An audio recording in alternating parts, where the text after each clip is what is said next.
Mga kasama, katulad ng aking binabanggit kanina, gusto ko po sanang lumayo muna sa politika. Nung ako ay imbitahan ni Senador Marcoleta at ng sagip, nung pong nakaraang halalan, ang sabi ko kay Senador Marcoleta, Senador Kadante, kung maaari, ayoko munang sumabak sa politika.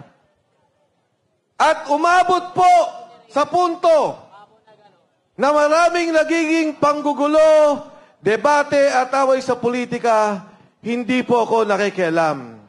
Hanggang sa lumapit si Sergeant Orly Gotesa.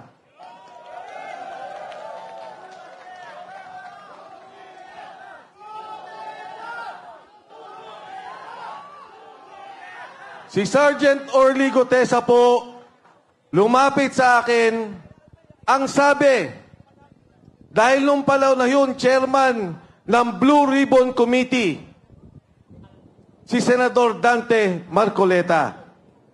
Ang sabi niya, Kong, sabi niya, ito po ang mga nangyayari. Nagdi-deliver po kami ng pera. Dito, sa may Valle Verde, dumarating ang bilyong-bilyong pera. Nilalagay po namin sa maleta at dinideliver namin doon po kay Speaker Martin Romualdez.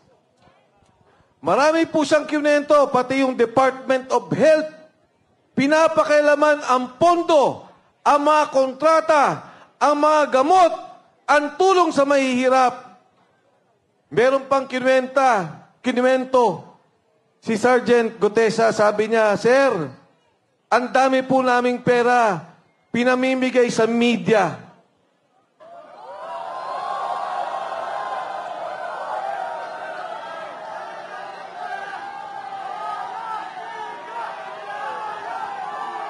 Ang sabi ko, Sergeant Gotesa, mas maganda na ikwento mo yan kay Senador Marcoleta. Mas magandang siya ang makadinig dahil siya naman ang taga-pamahala, ang pinuno ng Blue Ribbon Committee. Kaya po nagkita kami. Sabi ko kay Senador Marcoleta, Kadante, pakinggan mo lang. Sabi niya, Mike, totoo ba yan? Yan bang taong yan kilala mo? Sabi ko, pakinggan mo.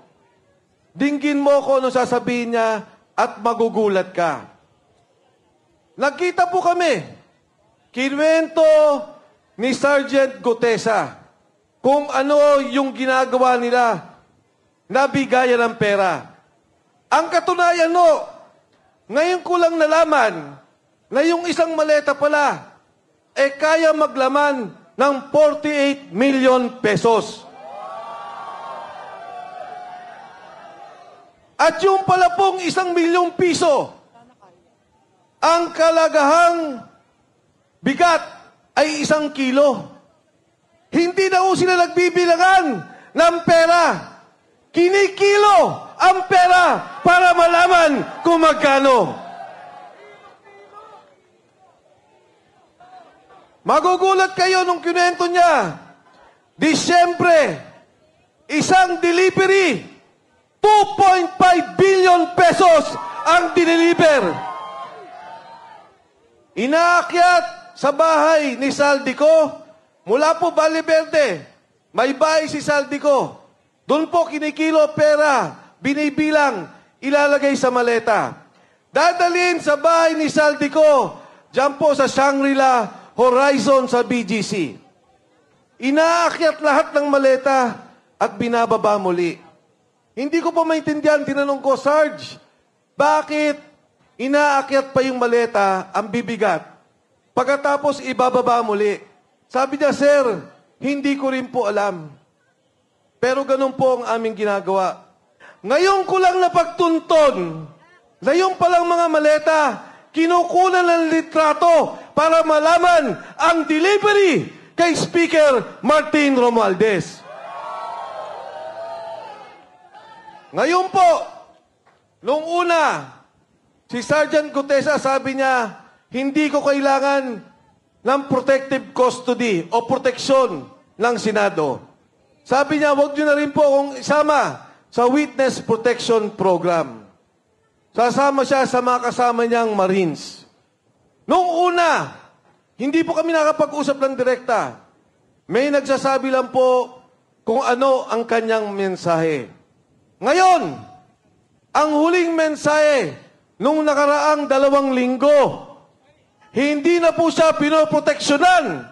Siya po ay kinukulong na, illegally detained ng kanyang makasama ng MC2 ng Philippine Marines.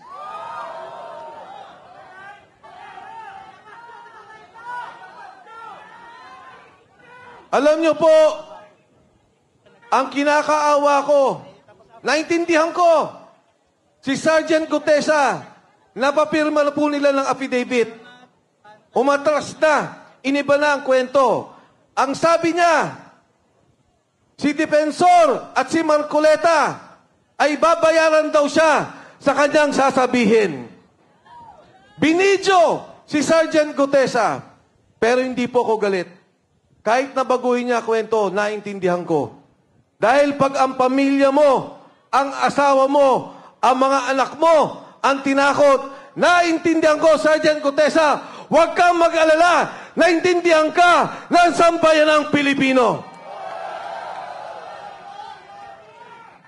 Ang aking apila sa mga nagkukulong sa kanya, pakawalan nyo naman po yung tao.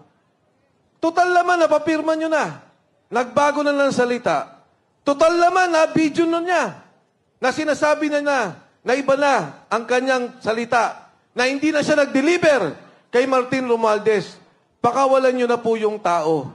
Dahil yung tao, hindi na kinabang kahit 5 sa kawalangyaan, sa korupsyon na nakikita natin sa gobyerno. Yung kay Sergeant Gutesa, konsensya. Nalulunod yung kanyang kamag-anakan.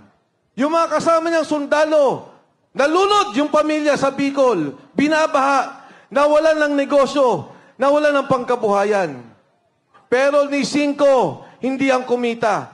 Hindi ang congressman, hindi ang senador, hindi ang kontraktor, hindi ang DPWH.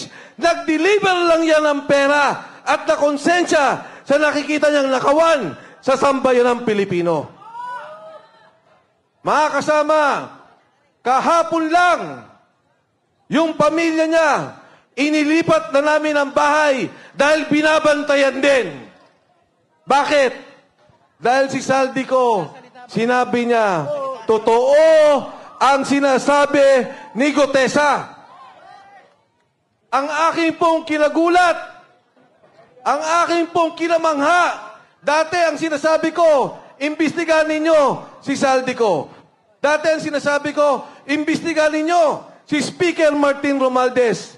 Ngayon ko lang narinig yung sinabi ni Saldico na ang pera, dinadala nila ang mali-malitang pera kay President Bongbong BBM Marcos. Ang sabi ni Pangulong Marcos, mahiya naman kayo. Ang sabi niya, ikulong ang nagnakaw. Ang hamon ko sa kanya, President BBM Marcos, ikaw ang mastermind. Ikaw ang dapat mahiya. Ikaw ang dapat ikulong ng sambayanang Pilipino.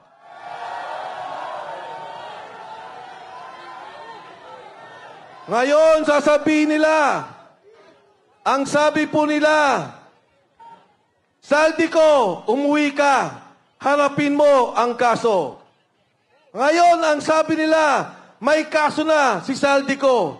Nung araw, ang sabi nila, wala silang kaso kay Saldico. Nung sila na ang tinuro, Speaker Martin Romualdez, President Bongbong Marcos, biglang nagkakaso, biglang papauwiin dito. Para ano? Patahimikin? Para ano? Pabaliktarin? Para ano? Patayin at mawala na ang tunay na mastermind, ang tunay na nagbebenepisyo sa korupsyon pondo ng sambayanang Pilipino. Yan pong pondong yan, pera nyo. Binabayaran natin lahat yan. Buwis yan ng taong bayan. Tapos ganyan lang ang mangyayari. Paano ang edukasyon? Yung PhilHealth, kinunan nila yung pondo. Paano ang mga na-ospital?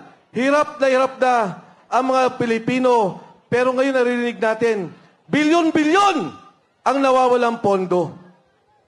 Ngayon yung mag-asawang Paul Estrada, ito yung assistant ni Saldico.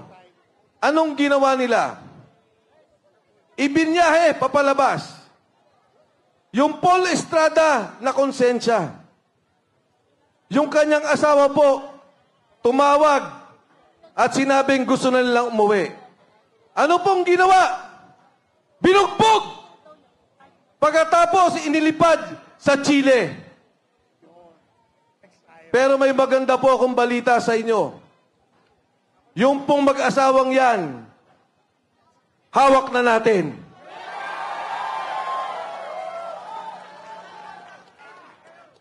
Si Paul Estrada po, kailangan natin protektuhan. Dahil siya mismo, sabi ni Saldico, ang nagdi-deliver kay Martin Romualdez at President Bongbong Marcos. Mga kasama, yung ating pong pagkakaisa ngayong hapon, nung una, ayokong manawagan na mag-resign si Bongbong Marcos.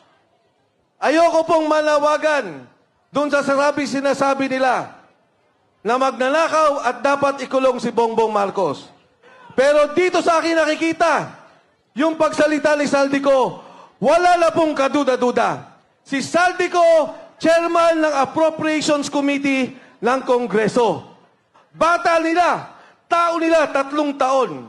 Hindi ka magiging chairman ng Appropriations Committee kung hindi ka pinili ng Pangulo. Si Speaker Martin Romualdez, pinili ng Pangulo. At yung pondong yan, sila ang gumagawa. Sila ang nag-aayos. Ngayon pong araw, tinanggal si Executive Secretary Bersamin. Tatanggalin din daw ang DBM Secretary Amina Pangandaman. Ang apila ko sa kanilang dalawa, magsalita na rin kayo bago kayo kasuhan at ituro ng administrasyong to. Alam nila ang galawan ng pondo.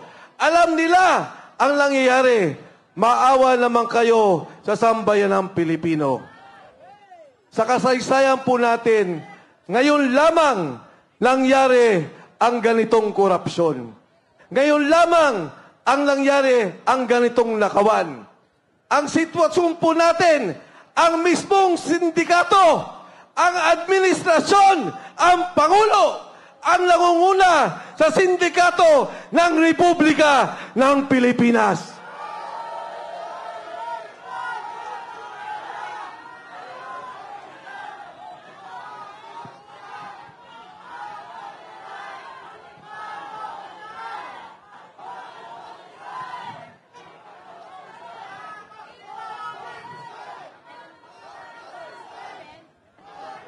Mga kasama, ito hong 3 araw natin, kailangan may mangyari.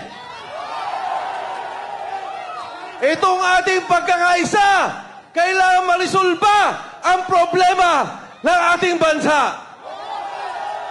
Itong 3 araw na to, kailangan mabuwag ang sindikato ng gobyerno ng administrasyon ni Bongbong Marcos.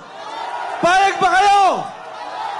Naniniwala ba kayo na dapat mag-resign si BBM? Hindi ko kayo narinig! Kulong na yan!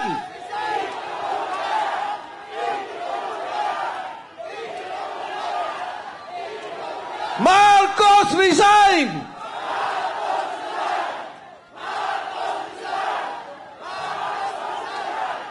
Tayo ba ay handang kumilos para maayos at sa bayang Pilipino. Handa ba kayo tumindig sa prinsipyo na linisin ang korupsyon ng bansang Pilipinas? Sa gitna po ng ating pagkakaisa, tandaan po ninyo, kasaysayan po ito, na sa pagkakataong to, tumayo ang Pilipino, tumayo ang sambayanan para itigil ang korupsyon, itigil ang bulok na sistema at ayusin ang kinabukasan ng kabataang Pilipino. Maraming salamat po. Magandang gabi sa inyong lahat.